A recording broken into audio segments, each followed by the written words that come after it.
وەکو هەموومان ئەزانین ڕۆژی 4 بە ڕۆژی جیهانی شێرپەنجە دانراوە بۆیە بە پێویستم دانێن بە کورتی باسێکی شێرپەنجەتان بۆ بکەم.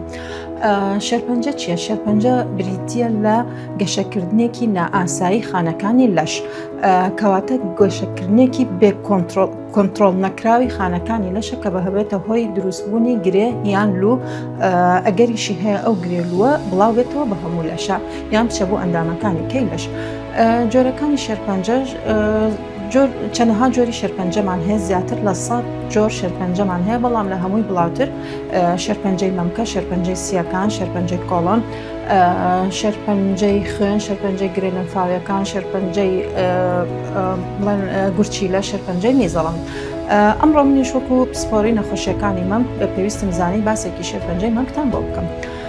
شێرپەنجەی مەمک وەکو هەموو شێرپەنجەیەک گەشەکردنێکی نائاسایی خانەکانی مەمکە ئەبێتە هۆی دروستبوونی گرەیەک یان لوویەک لە مەمکە. شێرپەنجەی مەم بە بڵاوترین جۆرەکانی شێرپەنجەدا ئەندێن لە ڕۆژ ژمارەوە زیاتر تووشی خانمان ئەبێت بەڵام ئەگەری توشبوونی لە پیاوانیش هەیە. نیشانەکانی شێرپەنجەی مەمک چین؟ نیشانەکانی شێرپەنجەی مەمک بریتین لە گرێ یان لە مەمکایە لە ژێربنماخ باڵا ئەبێت. گۆڕانکاری لە پێستی مەمکەوە و سووربوونەوە برین لەگەڵ ئەستوربوونی پێستی مەم.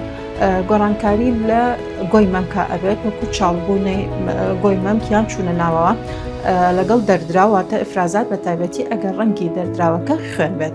هۆکارەکانی توشبوون بە شێرپەنجەی مەمک یەکەم شت تەمەن. لەگەڵ هەڵکشانی تەمەن ئەگەری توشبوون زیاتر ئەبێ بە تایبەتی لەو ئافرەتانەی کە سەر و 40 ساڵن. دووەم هۆکار بۆ ماوەی واتە وێراسە ئەو خانمانەی کە لە عایلەکەیانە هەیە لە خانەوادەکەیان یەکێک توش بووە بە شێرپەنجەی مەمک یەکیان زیاتر لە کەسێک تووشی شێرپەنجەی مەمک بوو بە تایبەتی ئەگەر کەسی دەرەجەیەک بێمە بەسمان کەسی دەرەجەیەک دایک و خوشکە کاتە ئەگەر خانمێک دایکی یان خوشکی تووشی شێرپەنجەی مەمک بووە ئەگەری توشبوونی زیاترە لە خانمێک کە لە خانەوادەکەیانە توشبوویەک نەبێت. چەند هۆکارێکی کەشمان هەیە هۆکاری هرمۆنی پێ ئەڵێن وەکو ئەو خانمانەی کە زوو باڵغ ئەبن یان تەمەنی باڵغبوونیان پێش تەمەنی 11 ساڵە یان ئەو خانمانەی کە سنی لێسی پێوترە پۆستمینۆپۆزڵ یان لە وەستانی سووری مانگانە ئەکەوێتەوە دوای تەمەنی 52 ساڵ ئەوانە ئەگەری توشبوونیان زیاترە. ئەو خانمانەی کە عیلاجی هرمۆنی زۆر بەکارێنن وەکو حەبی مەنەعیان هرمۆناتی ڕێکردنەوەی عادەیان هرمۆناتی دوای تەمەنی وەستانی سووری ماندانە ئەوانە هەموو هۆکارن بۆ توشبوون بە شێرپەنجەی مەمک. شیر نەدان ئەو خانمانەی کە مناڵیان نابێت یان یەکەم مناڵیان لە دوای تەمەنی 35 ساڵیە ئەبێت ئەوانە ئەگەری توشبوونیان زیاتر. چۆن خۆمان بپارێزین لە شێرپەنجەی مەمک؟